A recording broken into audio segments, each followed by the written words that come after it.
বন্ধুরা Bangla health tips live চ্যানেলটিকে subscribe করতে ভিডিওর নিচে দেওয়া সাবস্ক্রাইব বাটনে ক্লিক করুন, তারপর বেল আইকনটি প্রেস করুন। বন্ধুরা আপনাদের YouTube channel Bangla health tips লাইভে আপনাদের সকলকে স্বাগতম। বন্ধুরা বর্ষাকাল মানেই ছাতা, বর্ষাতি, জলরোধক জুতো আর ব্যাগের সঙ্গে সঙ্গে চটজলদি সাজ, এবং সেটাও কিন্তু হওয়া চাই ওয়াটারপ্রুফ। কিন্তু এত কিছুর পরেও স্বস্তি মেলার নামটুকু নেই, কারণ এই সময়টাতে হঠাৎ করেই জ্বর, ডায়রিয়া, পেট ব্যথা এবং ত্বকের নানান সমস্যা দেখা দেয়। যারা ডায়েট করেন তাদের মধ্যে অনেকেই চিন্তা করেন এই সময়টাতে কি খেলে সুস্থ থাকা যাবে, পুষ্টির ঘাটতি বা কিভাবে পূরণ করা যাবে। বন্ধুরা আজকের এই ভিডিওটিতে আমি আপনাদেরকে এমনই 4টি পুষ্টিকর সবজির বিষয়ে জানাবো যা বর্ষাকালে নিয়মিত খেলে আপনার শরীর সুস্থ এবং ভালো থাকবে। বন্ধুরা ভিডিওটি শুরু থেকে শেষ অবধি দেখুন, কারণ আজকের এই ভিডিওটিতে আমি আপনাদেরকে আরো জানাবো যে কোন সবজিটি প্রতিদিন ঠিক কতটা পরিমাণে খেলে সর্বাধিক ভালো ফল পাওয়া যাবে। বন্ধুরা বর্ষাকালে সবজিগুলোকে শুধু মজা করে রান্না করে খেলেই কিন্তু চলবে না, মেনে চলতে হবে কিছু নিয়ম। মূল ভিডিওটিতে প্রবেশ করবার আগে চলুন সবার আগে এই নিয়মগুলোর বিষয় একটু জেনে নিই। 1 নম্বর, রান্নার সব সবজি 2 থেকে 3 বার জল দিয়ে ভালোভাবে ধুয়ে নিতে হবে, যাতে কোনো রাসায়নিক উপাদান না থাকে। 2 নম্বর, যেভাবে রান্না হোক না কেন অবশ্যই ঢাকনা দিয়ে রান্না করতে হবে। 3 নম্বর, কম তেলে রান্না করুন, কারণ রান্নায় কম তেল ব্যবহার করলে সেই রান্না স্বাস্থ্যকর হয়। 4 নম্বর, রান্নার সেদ্ধ করা জল ফেলে দেবেন না, কারণ তাতে ভিটামিন, মিনারেল সব বেরিয়ে যাবে। চলুন বন্ধুরা এবার আর সময় নষ্ট না করে 4টি পুষ্টিকর সবজির বিষয় জেনে নিই, যা বর্ষাকালে নিয়মিত খেলে আপনার শরীর সুস্থ এবং ভালো থাকবে। 1 নম্বর, করলা। তেতো স্বাদের কারণে করলা খেতে অনেকের ভালো না লাগলেও করলার রয়েছে বেশ কিছু উপকারিতা। করলা খেলে কোষ্ঠকাঠিন্য দূর হয়। এটি ভিটামিন সির একটি ভালো উৎস, যা রোগ প্রতিরোধ ক্ষমতা বাড়াতে সাহায্য করে। তাছাড়া করলার রয়েছে অ্যান্টিভাইরাল গুণ, যা ভাইরাল ইনফেকশন প্রতিহত করে। জ্বর বা অন্য কোনো কারণে অরুচি হলে রুচিবর্ধক সবজি করলা নিজের খাদ্য তালিকায় রাখার চেষ্টা করুন। নিজের শরীরকে সুস্থ এবং ভালো রাখতে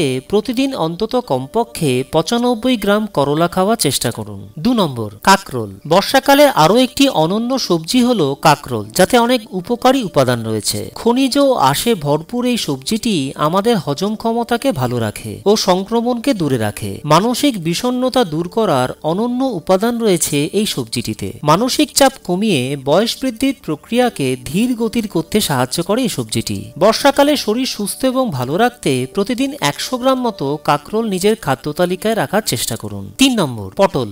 বিশেষ গুণে গুণান্বিত পটল বর্ষার সবজির তালিকায় একটি বড় উপহার। এ সময় হাঁচি, কাশি, সর্দি, জ্বর, মাথা ব্যথার প্রকোপ খুব বেশি থাকে। এই সবজিটি নিয়মিত খেলে আপনি এই সমস্ত রোগব্যাধিকে দূরে সরিয়ে রাখতে পারবেন। পটল অ্যান্টিঅক্সিডেন্ট, ভিটামিন এ ও ভিটামিন সি তে ভরপুর, যা শরীরের রোগ প্রতিরোধ ক্ষমতাকে আরো মজবুত করে। কম ক্যালোরি থাকায় অনায়াসে এই সবজিটিকে বর্ষাকালে আপনার প্রতিদিনকার খাদ্য তালিকায় রাখতে পারেন। নিজেকে সুস্থ এবং ভালো রাখতে প্রতিদিন 100 গ্রাম পটল খাওয়ার চেষ্টা করুন। 4 নম্বর, চাল কুমড়ো। বর্ষাকালের একটি অতি সুস্বাদু ও স্বাস্থ্যকর সবজি হচ্ছে চাল কুমড়ো। এই সবজিটি একটি অ্যান্টি ইনফ্লেমেটরি এজেন্ট হিসেবে কাজ করে, যা পেট ফাঁপা, বদহজম, অ্যাসিডিটি, বুক জ্বালা পড়ার মতো সমস্যাকে প্রতিরোধ করে। আঁশ সমৃদ্ধ খাবার হওয়ার দরুন চাল কুমড়ো কোষ্ঠকাঠিন্যকে দূর করে এবং শারীরিক ওজন ও মেদকে কমাতে সাহায্য করে। বর্ষাকালে নিজেকে সুস্থ এবং ভালো রাখতে প্রতিদিন 200 গ্রাম মতো চাল কুমড়ো খাওয়ার চেষ্টা করুন।